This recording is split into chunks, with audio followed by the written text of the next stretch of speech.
বৃষ্টির দিনে বাসাতে ফুচকা খাওয়ার মজাই অন্যরকম। ওয়াও, কি সুন্দর বানাইছে! সেই টেস্ট! আসলেই ফুচকা বানালে খুব সুন্দর লাগে খেতে, আর তা যদি হয় বৃষ্টির দিনে বাসাতে বানিয়ে ফুচকা খাওয়া। আজকে আমাদের বাসাতে ফুচকা বানানোর আয়োজন চলছে। হঠাৎ করে ফুচকা খেতে মন গেল, তাই জন্য ইচ্ছা মতো আজকে ফুচকা খাওয়া হবে। তাই জন্য অনেকগুলো ফুচকা নিয়ে তৈরি করতে বসে গেছে আমাদের বাড়ির সকল মেয়েরা। দেখেন কত সুন্দরভাবে তারা ফুচকাগুলো তৈরি করছে। ফুচকাতে যত রকমের উপাদান লাগে তারা সবগুলো উপাদানই সুন্দরভাবে ফুচকার মধ্যে দিয়ে দিচ্ছে, এবং ফুচকাগুলো সুন্দরভাবে দেখেন আলু এবং ডালের ছানাটা কত সুন্দরভাবে মিক্সচার করছে। আসলে ফুচকা খেতে আমার আগে থেকেই বেশি ভালো লাগে, আর বৃষ্টির দিনে ফুচকা মানে তো অন্যরকম একটি মজা।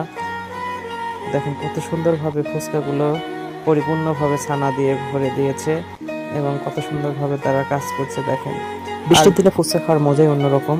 তার উপর যদি বাসাতে বানিয়ে ফুচকা তৈরি করা হয় আরও সুন্দর লাগে খেতে। একবারে স্বচ্ছ এবং এক নম্বর ফুচকা দেখেন। আমার তো খেতে খুবই ভালো লাগে। আপনাদের কেমন লাগে সেটা অবশ্যই কমেন্ট সেকশনে জানিয়ে যাবেন।